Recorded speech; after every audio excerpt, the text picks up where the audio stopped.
ဖះကုံတော်ထဲမှာနှစ်ပါးကြံတည်းရပေါ့နော်နှစ်ပါးလေးကိုဝေပြောပြမယ်ဒီဟာလေးကသပင်လေးကလေဟိုဘက်ကပန်ကာလွတ်ထားတော့သပင်လေးတွေအတက်ပေါက်လေးတွေပေါ့နော်ဒီလိုသပင်တွေအတက်ပေါက်တွေအများကြီးပဲဝေရလေအဲ့ဒါလေးတွေဟိုဟာလုံးနေတဲ့ခါကျတော့ထောင်ဖြစ်နေရနော်အဲ့ဒါလေးလာပြောပြတာအရဟံပေါ့နော်အရဟံရဲ့ဗုဒ္ဓရဲ့ကြံတည်းတယ်နော်အဲ့ဒါလေးကို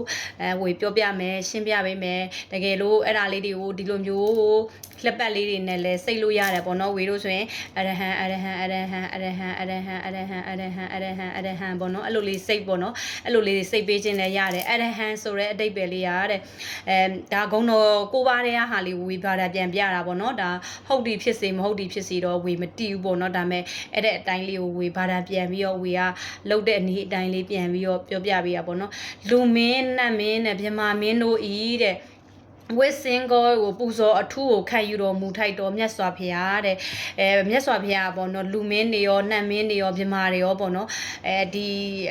ပူဇော်အထူးကိုခံယူတော်မူတဲ့ထိုက်တဲ့မြတ်စွာဘုရားပေါ့အဲ့လိုမျိုးဆိုရင်အရဟံငါတော့လူတိုင်းစိတ်ကြပါတယ်အရဟံစိတ်လို့ပြောတယ်မို့လားအဲ့ဒါကြောင့်မို့လို့ဟိုဘယ်လိုပြောမလဲအရဟံစိတ်ချင်းရဲ့တကူကတခြားဟာတွေမပြောနဲ့ဟိုသူ့ရဲ့ဒီဗုဒ္ဓမြတ်စွာဘုရားတောင်မှလူမင်းနတ်မင်းမြမာမင်းတွေလောကကြီးမှာကွာမင်းတွေရှိတယ်များအကုန်လုံးဘယင်တွေရှိတယ်များကငါကွာလို့ကိုကြီးကြော်နေတဲ့လူတွေရောအကုန်လုံးပေါ့ကွာတည်ရမလားအဲ့လိုမျိုးလူတွေကတောင်မှပူဇော်ထုကိုခံယူတော်မူထိုက်တဲ့မြတ်စွာဘုရားတဲ့အဲ့ဒါဆိုတော့ကျမတို့ကလည်းလူချစ်ခြင်းနဲ့နတ်ချစ်ခြင်းနဲ့တတ္တဝါလေးတွေချစ်ခြင်းနဲ့အကုန်ချစ်ခြင်းနဲ့ဆိုရင်အရဟံကိုရွေ့ပေါ့နော်ဒါလုံးဝတူရဲ့တကူရှင်ဆိုအာနုဘော်တွေရှိနေတဲ့ဟာတွေတောင်မှကိုယ်အရဟံရွေ့လိုက်တဲ့တကူကြောင့်မို့လို့ကိုယ်လာပြီးစောင့်ရှောက်ပေးတယ်အဲ့လိုမျိုးလေးပေါ့နော်အဲ့ဒါပြီးနောက်ဗီဒီယိုပိုင်းမှာပဲအသေးစိတ်ရှင်းပြတော့မယ်ပေါ့နော်ဒါအရဟံရွက်ချင်းရဲ့အကျိုးကျေးဇူးကတိကျမှာပါဘယ်လိုမျိုးလဲဆိုအရန်ကိုကောင်းတယ်ပေါ့နော်အရဟံကအရဟံဆိုလို့ရှိရင်တေသွားရင်တောင်မှအရဟံရွက်လို့အရဟံလုံတဲ့လူတွေကတေသွားရင်တော့ပုတ်စော်မနံဘူးတဲ့အမြဲတမ်းရွက်ဘဲအရာရှိဝေးတွေမရွက်နဲ့အရဟံတစ်လုံးပဲရွက်တကယ်ကိုတိတ်ထိပေါအောင်ရွက်ကြည့်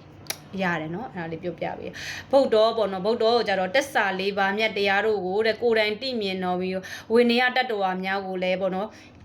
တိတော်မူပေတော်မြတ်စွာဘုရားပေါ့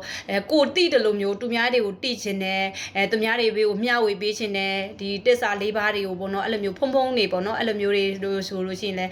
ဗုဒ္ဓပေါ့နော်အဲ့လိုမျိုးကိုယ်တိုင်တိမြင်တာမဟုတ်ဘဲနဲ့သူများကိုမျှဝေပေးတဲ့လူတွေပေါ့နော်တကယ်ကိုမှကိုပြောလိုက်တဲ့စကားတွေအစွမ်းထက်ခြင်းနဲ့ဆိုရင်တော့မှဒီဗုဒ္ဓလေးကိုရွတ်တင်တယ်ပေါ့နော်ဒါပေမဲ့သူ့ရဲ့အနတ်တိတ်ပဲတွေအများကြီးပါဝေကအတူချုံလေးပေါ့နော်ဒီဗီဒီယိုဖိုင်လေးနဲ့အဆင်ပြေအောင်ပြောပြပေးတာပါအဲ့ဒါလေးတွေရဲ့အနတ်တိတ်ပဲရှိတယ်အဲ့ဒါလေးနဲ့ကိုနဲ့တိုက်ဆိုင်တဲ့ဟာကိုကုံလိုဘွားလုံးမရုပ်ချွန်ဘူးဆိုရင်တဘာပဲရွက်ပေါ့နော်ဗုဒ္ဓပြီးသွားပါပြီအဲ့ဒါလေးလာပြောရတာပါ9ပါးလုံးပြီးပါပြီရှင်အားလုံးကျေးဇူးတင်ပါတယ်